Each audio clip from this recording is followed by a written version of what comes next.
तो आप सभी को पता है कि हमारे एग्ज़ाम्स बहुत नज़दीक हैं और एग्ज़ाम्स हमारे स्टार्ट होने वाले हैं।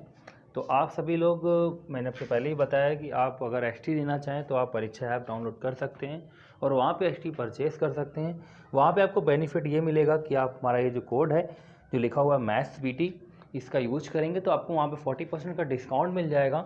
अगर आपकी 250 की एसटी होगी तो उससे 40% का डिस्काउंट आपको मिल सकता है। और एसटी भी वहाँ पे बेटर हैं, आप जाकर उनको देख सकते हैं। और ऑलरेडी यहाँ पे कई एसटी जो है वो आपकी फ्री ऑफ कॉस्ट होती है, मॉक टेस्ट होते रहते हैं, तो वो भी वहाँ पर आप जाकर देख सकते हैं। ओके, तो चलिए आगे बढ़ते हैं और अपने वीडियो को देखते हैं। हेलो फ्रेंड्स, मेरा नाम है अंकित और हम लोग यहाँ पे डिस्कस कर रहे थे एयरफोर्स नेवी डबल एसएसआर के लिए मॉडल पेपर को। और मॉडल पेपर हम बात करें तो इसके 9 मॉडल पेपर हम आपको प्रोवाइड कर चुके हैं। आज आपके इसका मॉडल पेपर जो लेकर आए हैं वो हमारा 10th मॉडल पेपर है। और एक अच्छी न्यूज़ आप सभी को मिल गई होगी, क्योंकि वैसे अच्छी न्यूज़ कहें या ना कहें, लेकिन आपके लिए ये न्यूज़ बहुत अच्छी है। क्योंकि जो लोग, जैसे कुछ लोगों का एग्ज़ाम ऐसा था कि बीएससी वाले जो एग्ज़ाम थे वो और एयरफोर्स के एग्ज़ाम एक ही डेट पे पड़ गए थे, तो वो काफ़ी परेशान हो रहे थे। अब देखिए ऐसा भी हो सकता है कि आगे भी ऐसी कंडीशन है, लेकिन हम उम्मीद यही करते हैं कि बीएससी वाले एग्ज़ाम और जो हमारे बीएससी के जो एग्ज़ाम है वो और एयरफोर्स के एग्ज़ाम एक ही दिन ना पड़े। और हमें अब पर्याप्त टाइम मिल चुका है इन एग्ज़ाम्स की प्रिपरेशन और आगे बढ़ाने के लिए, क्योंकि हमें अभी यहाँ पे अभी मान लीजिए कि एग्ज़ाम जो हमारा अभी मार्च में होना था, ये मार्च में ना होकर जाकर अप्रैल में लास्ट में होगा जाके, ठीक है। नोटिफिकेशन सभी को मिल गई होगी, सभी के मेल पे ये नोटिफिकेशन आया होगा, ठीक है। अब तो हम लोग को जो समय मिल चुका है, तो हम लोग इन मॉडल पेपर सीरीज को और आगे बढ़ाएंगे और आपकी प्रिपरेशन अच्छी करने की कोशिश करेंगे। तो आज ये जो मॉडल पेपर 10 लेकर आए हैं, इसमें फिर से हम लोग 10 क्वेश्चन डिस्कस करेंगे, जैसा कि अपने हर एक वीडियो में लोगों ने डिस्कस किए हैं। तो चलिए एक एक करके इन क्वेश्चन को सॉल्व करना शुरू करते हैं। चलते हैं आज के सबसे पहले क्वेश्चन की तरफ। एक बार स्क्रीनशॉट ले लीजिए इनका। चलिए, आपने स्क्रीनशॉट ले लिया होगा। हम लोग बढ़ते हैं अपने पहले क्वेश्चन की तरफ। पहला क्वेश्चन देखिए, हमारा लिखा हुआ है कि A intersection B is equal to 5। A intersection B जो है वो हमारा 5 है और आपसे कहा गया ए यूनियन बी डैश की वैल्यू क्या है, ठीक है। तो देखिए ए इंटरसेक्शन बी का 5 का मतलब है, देखिए बी डैश आ जाता है तो फिर उसके लिए हम लोग एक ये रेक्टेंगल बनाते हैं। इस रेक्टेंगल को हम लोग बोलते हैं यूनिवर्सल सेट, ठीक है। यूनिवर्सल सेट बोलते हैं इसको, हम यू लिखते हैं ऐसे। इसमें एक ए बना लेते हैं हम और दूसरा बना लेते हैं बी। अब देखिए दोनों को हम आपस में मैच नहीं कराया, यानी कि दोनों का इंटरसेक्ट नहीं कराया। उसका रीजन ये है क्योंकि दोनों का इंटरसेक्शन क्या है 5, यानी कि दोनों का जो इंटरसेक्ट एक दूसरे को करेंगे ही नहीं, ठीक है। अब ए यूनियन बी डैश, तो बी डैश का मतलब क्या है? बी डैश का मतलब होता है इस, देखिए अगर हम बात करें आपसे ए डैश, तो ए डैश का मतलब है यू माइनस ए, यानी कि यूनिवर्सल सेट में ए को माइनस कर दीजिए। अब बी डैश का मतलब क्या होगा? यूनिवर्सल सेट में बी माइनस कर दीजिए। तो जब बी माइनस कर देंगे तो बी के सारे एलिमेंट्स हट जाएंगे, हमारा जो बचेगा वो केवल ये बचेगा। देखिए जो ब्लैक कर रहे हैं वही आपको बी डैश को डिनोट कर रहा है, ठीक है। ये जो हमने आपको फिगर बनाया हुआ है, ये वेन डायग्राम जो बनाया है, ये हमारा बी डैश को डिनोट कर रहा है। अब देखिए आपको बी डैश का यूनियन किसके साथ निकालना है? ए के साथ। अब ए यूनियन बी डैश निकालना है तो आप ध्यान दीजिएगा, ए ऑलरेडी इसमें इंक्लूड है। ए जो है वो ए जो है वो बी डैश में ऑलरेडी इंक्लूड है। तो अगर ए यूनियन बी डैश आप निकालते हैं तो वो बी डैश ही रहेगा। क्लियर है? तो इसका आंसर ऑप्शन नंबर आपका बन जाएगा डी। तो इस क्वेश्चन का आंसर ऑप्शन नंबर डी आपका बी डैश होगा। ध्यान रखिएगा ये क्वेश्चन करने का सबसे आसान तरीका है, बाकी आप लेट करते रहेंगे ए बी सी, ठीक है। फिर यूनिवर्सल सेट मानेंगे, देन जाके आपको आंसर मिलेगा। उससे अच्छा ये मेथड है और ऐसे क्वेश्चन एग्जाम से पूछे जाने लगे हैं, चाहे आप डबल एसएसआर की बात करें और चाहे आप बात करें एयरफोर्स की, ठीक है। क्योंकि पिछले बार ये क्वेश्चन जो है वो आपके नेवी के एग्जाम्स में पूछे गए थे, तो हो सकता है कि इस बार एग्जाम्स में नेवी में नहीं आए हुए हैं तो एयरफोर्स में भी आ सकते हैं, ठीक है। तो चलिए एक एक करके फिर से आगे बढ़ते हैं। हम लोग अपने क्वेश्चन नंबर 2 की तरफ चलते हैं, इसको देखते हैं। और इस तरह क्वेश्चन ऑलरेडी हमने जो 2000 प्लस क्वेश्चन वाली सीरीज स्टार्ट की थी उसमें आपको प्रोवाइड किए थे, आपने उनको जरूर देखा होगा। क्वेश्चन नंबर 2 आपका लिखा हुआ है, यदि ए बराबर एक मैट्रिक्स दी हुई है आपको, आप देख सकते हैं मैट्रिक्स आपके सामने है, इसका ट्रेस क्या है? ट्रेस ऑफ मैट्रिक्स क्या होता है? सबसे पहले तो ट्रेस ऑफ मैट्रिक्स क्या होता है ये पता होना चाहिए।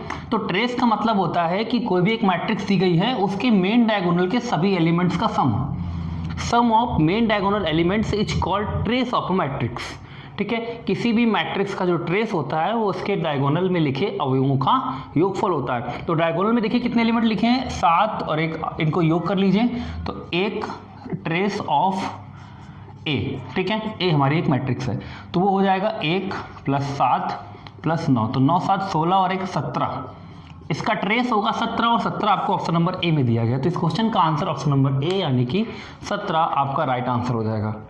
ध्यान ये रखना है कि ये मेन डायगोनल एलिमेंट लेना है। देखिए इस कोई भी मैट्रिक्स होती है उसका दो डायगोनल होती है। एक ये जो वाला जिसमें हमने रेक्टेंगल बनाया हुआ है जिसको मैंने सेट किया हुआ है, और ये जो है ये एक दूसरा डायगोनल है, इसको हम मेन डायगोनल नहीं बोलते। मेन डायगोनल हमारा यही होता है, ठीक है। तो मेन डायगोनल के एलिमेंट्स को जोड़ना है। देखिए अगर आप इनको जोड़ लेते हैं तो 11 7 18 18 7 25 ऑप्शन नहीं मिल रहा है, लेकिन आंसर ही गलत है। आंसर हमारा ए ऑप्शन होगा 17। क्लियर है। चलिए अगला क्वेश्चन देखते हैं हम लोग।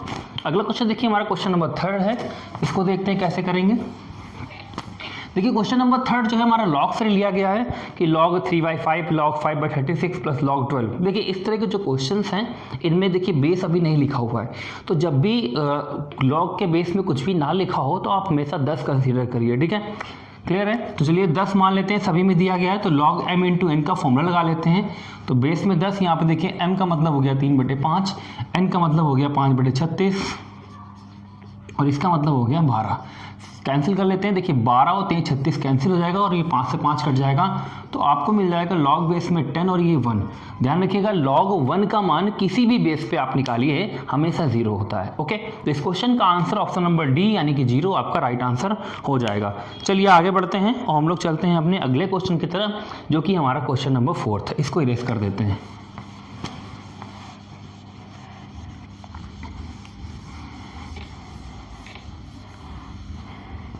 क्वेश्चन नंबर 4 आपका लिखा हुआ है कि y is equal to 10 inverse sin x plus cos x upon cos x minus sin x। Option A is 1/2, option B is 0 and option C is 1 and option D is none of these. चलिए देखते कैसे करना है। देखिए आपने एक formula पढ़ा होगा सभी ने कि कभी भी अगर लिखा हो 10 थीटा प्लस 45 या π/4 प्लस थीटा भी बोल सकते हैं, ठीक है। तो इसका फॉर्मूला होता है 1 plus 10 theta upon 1 minus 10 theta. Okay, तो अब यहाँ पे देखिए इसका यूज कैसे करेंगे। हम लोग क्या कर लेते हैं, यहाँ से cos x कॉमन ले लेते हैं, यहाँ से भी cos x कॉमन ले लेते हैं। तो ये जो फॉर्मूला है, ये जो क्वेश्चन है वो कुछ इस फॉर्म में कन्वर्ट हो जाएगा।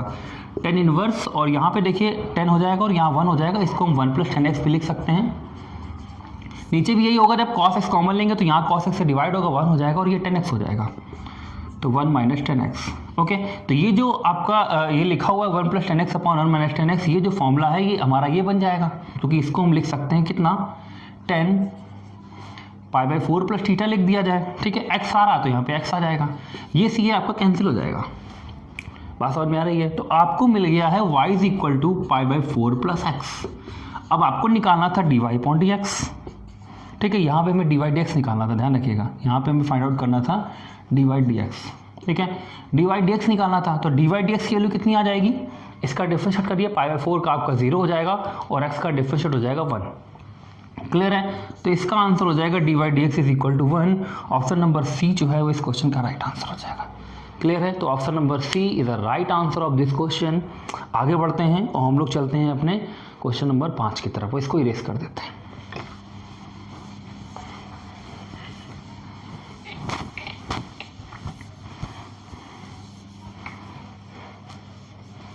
क्वेश्चन नंबर 5 हमारा लिखा हुआ है कि इंटीग्रेशन साइन की पावर 6x अपॉन कॉस की power 8x। Option number A लिखा है 10 की पावर 7x, ऑप्शन बी लिखा हुआ है 10 की power 7x upon 7 plus C, option C है 10 7x upon 7 plus C and option D is sec की होल पावर 7x प्लस सी। देखिए सभी आंसर जो है वो 10 और सेक में है, तो हम लोग कोशिश करते हैं इसको 10 में कन्वर्ट करने की। देखिए हम इसको लिख सकते हैं कितना, कॉस की पावर 8 था 6 इंटू कॉज स्क्वायर एक्स, ये ऊपर 10 बन जाएगा, यानी इसको हम लिख सकते हैं 10 की पावर 6x और ये ऊपर जाके बन जाएगा सेक स्क्वायर एक्स। अगर आप अच्छे से देखें तो अगर आप 10x को लेट करते हैं तो इसका डिफरेंशिएशन सेक स्क्वायर एक्स आपको गिवन है, और जब भी आपको डिफरेंशिएशन मिल जाता था तो हमने बताया था ये आप इसको x मान लीजिए कि ये 10x की होल पावर 6 ना होकर x हो गया है। ऐसा हम लोग तब करेंगे जब हमें इसका डिफरेंशिएट मिल जाएगा। हमें इसका डिफरेंशिएट मिल चुका है, तो अगर ये x हो गया तो क्वेश्चन हमारा बन गया x की पावर 6 का इंटीग्रेशन। तो x की पावर 6 का इंटीग्रेशन होगा x की power 6 plus 1 upon 6 plus 1 plus c, यानी कि हम कह सकते हैं x की पावर 7 अपॉन 7 प्लस सी। लेकिन इस x की जगह है कितना 10, तो आप क्या लिखेंगे 10x की होल पावर 7 अपॉन 7 प्लस सी। कौन सा आंसर सही है, ऑप्शन नंबर बी। ओके, तो इस क्वेश्चन का आंसर ऑप्शन नंबर बी आपका राइट आंसर हो जाएगा। तो ये हमारे थे पहले 5 5 क्वेश्चन। चलिए आगे बढ़ते हैं और कुछ क्वेश्चन और देखते हैं अपनी इसी वीडियो में। चलिए आगे बढ़ते हैं और कुछ क्वेश्चंस और देखते हैं अपने इसी वीडियो में। आप देख सकते हैं आपके सामने ये 5 क्वेश्चंस लिखे हैं, एक बार इनका स्क्रीनशॉट ले लीजिए। चलिए स्क्रीनशॉट आपने ले लिया होगा, हम लोग चलते हैं और एक एक करके इन क्वेश्चन को डिस्कस करना शुरू करते हैं। सबसे पहले चलते हैं हम लोग क्वेश्चन नंबर अपने 10 की तरफ। क्वेश्चन नंबर 10 में क्या लिखा हुआ है कि 11, 14, 9, 7, 12, 13, 15, 5, 3, 6 की माध्यिका क्या है। देखिए मैंने कई बार आपको माध्यिका के बारे में आपको बताया, मैंने कहा है कि माध्यिका आपको निकालने के लिए 2 तरीके होते हैं, एक जब नंबर ऑफ टर्म आपके ऑड हो और एक जब आपके नंबर ऑफ टर्म्स जो हो इवन हो। तो अगर अब नंबर ऑफ टर्म्स आपके इवन होते हैं, जैसे यहाँ पे अगर हम देखें तो 2, 2, 4, 2, 6, तो 8 और 10 पद हैं, तो जो इसकी मीडियन होती है, ठीक है, मीडियन को हम लोग m लिख लेते हैं, वो होती है 1/2 n/2वां पद। जैसे यहाँ पे n कितने हैं 10, तो 10/2वां पद यानी कि 5वां पद और इसके जस्ट बाद वाला 6ठा पद, इन दोनों का हाफ कर दीजिए, मतलब इन दोनों को जोड़ के हाफ कर देंगे, आपको इसकी माध्यिका मिल जाएगी। तो चलिए देखते हैं इसका 5वां पद क्या होगा। अब देखिए 5वां पद ये नहीं कि आप स्टार्टिंग से गिनना शुरू कर दें आपको 5वां पद मिल जाए, नहीं, आप सबसे पहले सबसे छोटा पद ढूंढिए। सबसे छोटा पद कौन है 3, तो ये पहला पद हुआ। अगला पद कौन है 5, ये दूसरा पद हुआ। फिर अगला पद ढूंढिए तो 6, ये तीसरा पद हुआ, ठीक है। फिर चौथा पद कौन होगा, चौथा पद होगा हमारा 7। अब अगला 5वां पद कौन होगा 9, तो ये 5 की जगह 9 लिख दीजिए। और इसके जस्ट बाद जो इससे बड़ा होगा वो कौन है 11, तो आपको इसके बगल में 11 लिखना पड़ेगा। तो 9 + 11/2, 9 + 11 20 होगा, 20 का आधा 10, तो इसकी माध्यिका हो जाएगी ऑप्शन नंबर ए यानी कि 10। इसके ऑप्शन मैंने यहाँ पे लिखे थे, ठीक है। तो इसका आंसर ऑप्शन नंबर ए यानी कि 10 बिल्कुल राइट आंसर बन जाएगा। क्लियर है। तो इस क्वेश्चन का आंसर ऑप्शन नंबर ए था, ये 10.5 लिखा था, 10.5, ठीक है। चलिए आगे बढ़ते हैं और हम लोग चलते हैं अपने नेक्स्ट क्वेश्चन की तरफ। और नेक्स्ट क्वेश्चन यानी कि अपने अगला क्वेश्चन देखेंगे हम लोग। चलिए देखते हैं कौन सा क्वेश्चन हम लोग पहले देखेंगे। चलिए इसको रेस कर देते हैं हम लोग।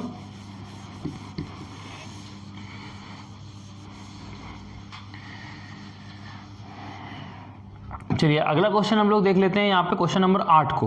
क्वेश्चन नंबर 8 हमारा लॉग से लिया गया है। लॉग में इसमें क्वेश्चन बोला गया है कि लॉग बेस में 4 7 = x²। तो लॉग बेस में 7 16 कितना है। अब देखिए सबसे पहले तो आपको यहाँ पे देखिए ये 7 जो लिखा है यहाँ पे ये 7 इस बेस में इस यहाँ पे लाना है। तो ध्यान रखिए यानी कि 7 को यहाँ पे लाना है। तो अगर इन दोनों को आपस में इंटरचेंज करना होता था तो ये अपॉन में चला जाता था। मतलब हम लोग इसको ये लिख सकते हैं 1/log 7 और ये 4 = x²। तो हम ये भी कह सकते हैं कि यहाँ पे आपको मिल जाएगा 7 4 = x²। क्लियर है। अब हमको करना क्या है, हमको यहाँ पे 4 की जगह पे क्या लाना है 16 लाना है। और ये 16 तभी आएगा जब यहाँ पे स्क्वायर होगा, और स्क्वायर तभी आएगा जब यहाँ पे 2 से मल्टीप्लाई होगा। क्लियर है। तो यहाँ पे आपको 2 चाहिए। अब यहाँ पे 2 ऐसे नहीं आएगा, इधर आएगा तो फिर इधर भी 2 आएगा। क्लियर है। अगर इधर आएगा तो उधर भी कितना आएगा 2। अब जैसे ये 2 इस पे लगेगा ये कितना हो जाएगा, ये आपको हो जाएगा 4 का स्क्वायर 16। इसको हम लिख देंगे 2x²। तो इस क्वेश्चन का answer option number D 2x² आपका राइट आंसर बन जाएगा। एक मिनट थोड़ा सा गलत हुआ है, जरा ध्यान दीजिएगा इधर। इसको अभी हम लोग आंसर ये टिक नहीं करेंगे, थोड़ी सी गलती हुई है। देखिए क्या हुआ है, हम लोगों ने इसको ऐसे लिखा। अब जब हम लोग यहाँ पे इसके लिए निकालेंगे तो हमको मिलेगा 1/x² = लॉग बेस में 7 और 4। अब हमें यहाँ पे इसको 16 बनाना है तो हमें यहाँ 2 लिखना पड़ेगा और यहाँ भी 2 लिखना पड़ेगा। तो अब ये 16 बनेगा। तो अब इसका आंसर जो होना चाहिए वो 2/x² होना चाहिए। तो आप देख सकते हैं कि अगर जरा सी भी गलती होती है तो हमारा आंसर जो है वो डिफरेंट आ जाएगा, ठीक है। और आंसर नंबर ए जो है वो आपका राइट आंसर होगा। और सबसे चीज़ ये अच्छी है कि ऑप्शन भी इसी तरीके से बनाए जाते हैं जिससे कि आप गलती करके गलत आंसर टिक करें, ठीक है। तो वो आपको नहीं करना है। आंसर इसका ऑप्शन नंबर ए आपका राइट आंसर बन जाएगा। चलिए अगला क्वेश्चन देखते हैं हम लोग, इसको इरेज कर देते हैं। अगला क्वेश्चन हम क्वेश्चन नंबर 7 देखेंगे। पहले इसको इरेज कर देते हैं। इसका answer option number A correct था। चलिए क्वेश्चन नंबर 7 हमारा इंटीग्रेशन से लिखा, इंटीग्रेशन dx/sin x × cos3x। अब देखिए इस तरह के जो क्वेश्चंस होते हैं इनको हमेशा हम लोग जो भी cos होता है इसको हम लोग इस तरीके से बनाते हैं कि ऊपर जाके sec² बन जाए, और जो साइन होता है इसको हमेशा हम 10x बनाते हैं क्योंकि 10x को लेट करने पर हमारा sec² बन जाएगा, ठीक है। तो हम लोग इसको 10 बनाने के लिए क्या कर लेते हैं, cos से मल्टीप्लाइड कर लेते हैं। अब ये cos से यहाँ पे डिवाइड हुआ है तो यहाँ मल्टीप्लाई होने पर ये cos3x जो 4 हो जाएगा। ये ऊपर जाने पर आपका बन जाएगा sec², और ये रूट के अंदर कितना रहेगा 10x, ठीक है। अब जैसे ही आप इसको लेट करते हो तो इसका डिफरेंशिएट मिल जाएगा आपको पूरा। तो ये क्वेश्चन बन जाएगा 1/√x। 1/√x का इंटीग्रेशन बस आपको पता होना चाहिए। 1/√x को इंटीग्रेशन करने के लिए इसको हम x की पावर -1/2 लिखेंगे, +1 लिखेंगे, अपॉन -1/2 +1 लिखेंगे, तो ऊपर आ जाएगा x की पावर 1/2, नीचे आ जाएगा 1/2। तो इसको हम लिख सकते हैं 2x की पावर 1/2 या 2√x। तो कभी भी अगर 1/√x का इंटीग्रेशन करना हो तो हम लोग यही कितना लिखेंगे, 2√x। ठीक है, तो अब यहाँ पे इसका आंसर 2√x तो बनेगा, लेकिन यहाँ पे x एक्चुअल में है नहीं, x की जगह कितना है 10x, तो इसका आंसर बनेगा 2√10x। आंसर नंबर बी इस क्वेश्चन का राइट आंसर है। चलिए क्वेश्चन नंबर 6 में लिखा हुआ है sin θ = 24/25, जहाँ पे थीटा जो है वो 0 और 90 के बीच में है, यानी कि पहले चतुर्थांश में है, और sin θ/2 की वैल्यू पूछी गई है। तो देखिए हम यहाँ पे जो ये sin θ लिखा हुआ है, यहाँ से डायरेक्टली इसकी वैल्यू नहीं निकाल सकते हैं। हाँ, हमने ये पढ़ा हुआ है कि cos θ को हम लिख सकते हैं 1 - 2 sin² θ/2। तो अगर हम यहाँ से cos θ निकाल लें, कैसे निकालेंगे, ट्रायंगल बना लेंगे। ठीक है, ये एंगल थीटा हो गया, ये 24 आपका परपेंडिकुलर होगा, और ये 25 आ जाएगा, और ये आपका हो जाएगा 7। हम यहाँ से cos θ निकालेंगे तो cos θ आधार बटे कर्ण यानी कि 7/25 आ जाएगा। क्लियर है? ओके, इसके बाद 1 - 2 sin² θ/2। ओके, इसको हम इधर ले आते हैं तो 2 sin² θ/2 आ जाएगा, इज इक्वल टू 1 - 7/25। इस तरीके से करेंगे। ठीक है, तो देखिए यहाँ पे कितना हो जाएगा, जब हम लोग ये अप्लाई करेंगे तो 1 - 7/25 करेंगे तो 25 - 7 होगा, तो ये आपका आ जाएगा 18।